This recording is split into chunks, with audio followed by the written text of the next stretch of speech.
अंदर महात्मा है लला के कहूं से लपट कहूं लंबे लटका में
के जहरीले हैं लेकिन लोगों ये भगवान की कथा हो रही है। कितना समय था यज्ञपति महाराज जी मैं तुम्हें वेद शास्त्रों से आपको बता करके देंगे कि सत्य की उम्र 17,28,000 वर्षों की थी जब नैमिषारण्य तीर्थ में भगवान की कथा हो रही थी। और एक जगह नहीं कथा हो रही है, देखिए कहाँ हो रही है।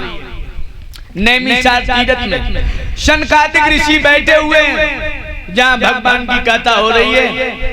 और आप लोगों ने रात भक्ति के बारे में सुना था कि ये भागवत की, तो भक्ति के बच्चे जो ज्ञान और वैराग्य ने श्राप लग चुका था तो इसने एक कथा करवाई थी कहाँ, हरिद्वार के अंदर। भक्ति ने कथा कराई थी हरिद्वार के अंदर, किसके कारण मेरे लोगों, ये ऐसे नहीं कराई थी जब इस पे बड़ी मुसीबत पड़ी है। तो आज इसी बीच में हमारे भैया ये प्रसाद रख लो करो 11 मुद्राओं सम्मान करते हैं। भगवान सर्वदा सुखी रखे। बोल आनंद कंद भगवान की। दूसरी कौन सा घाट है बेटा? चलिए ये हरिद्वार के अंदर आनंद घाट है जहाँ माँ भक्ति कथा सुन रही है। महात्मा नारद जी पास स्वयं पहरा कर रहे हैं। देखिए मेरे लोगों एक कथा ये हो रही है कहाँ, हरिद्वार के अंदर एक नैमिषारण्य के अंदर। तीसरी कथा गोला गोकर्णनाथ में हो रही है। करवाई किसने? गौकर्ण जी ने करवाई थी अपने भैया भूत के लिए, धुंधकारी जो था उसके उद्धार के लिए। मेरे नौजवानों बड़ी बड़ी सुंदर एक कथा कहाँ होगी अभी आगे जब तुम्हें कथाओं में बताया जाएगा। एक कथा कहाँ चल रही है मेरे भैया?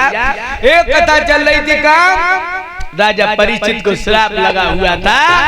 तो देखिए सुखदेव जी ने शुक्र ताल पर भगवान की कथा को श्रवण कराया था। लोग कह देते हैं हरिहर गंगा मैया के किनारे, ऐसा कुछ नहीं। शुक्र ताल पर बट के वृक्ष के नीचे राजा परीक्षित के लिए भगवान की कथा का प्रकाश किया था। आइए रात में आप लोगों ने बड़ी बड़ी सुंदर विचित्र लोगों कथाएं सुनी हैं, लेकिन भैया सब लोग बोले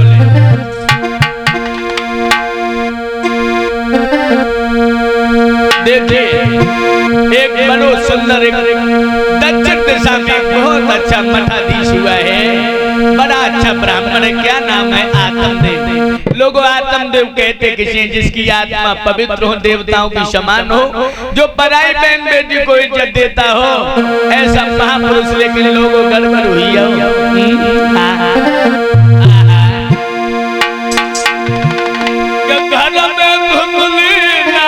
जाके आई गई घर वाली, धुंधली नाम की पत्नी आई गई है। क्या है? बोलू माया या परम्पार रे, सुनियो नरनारी।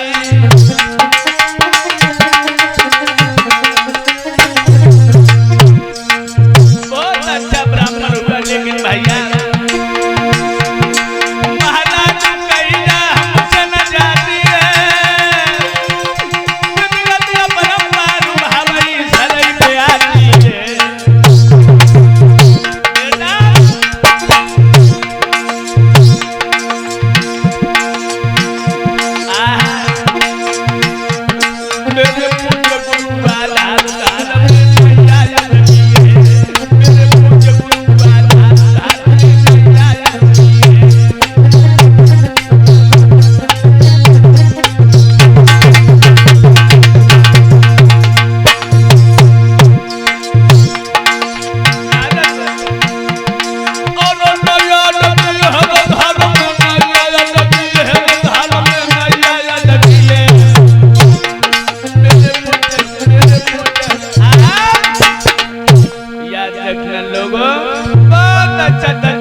उसमें सूत जी ने समझाया कि हे संकादिक ऋषियों, बहुत अच्छा ब्राह्मण प्रकांड विद्वान था, लेकिन भैया घर में जब उसका विवाह हुआ तो धुंधली नाम की पत्नी थी। देखिए लोगों, धुंधली जिसका धुंधला विचार हो, ऐसी पत्नी मेरे नौजवानों जैसे केरा को वृक्ष अगर बिरिया के वृक्ष के पास में हो जाए वकील साहब, तो याद रखना मार मार कांटे उसे जहरीला बना देगा।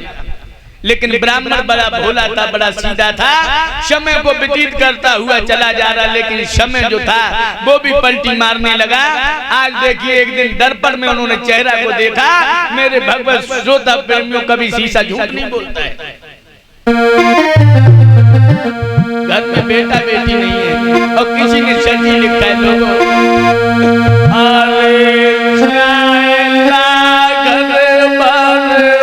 घर में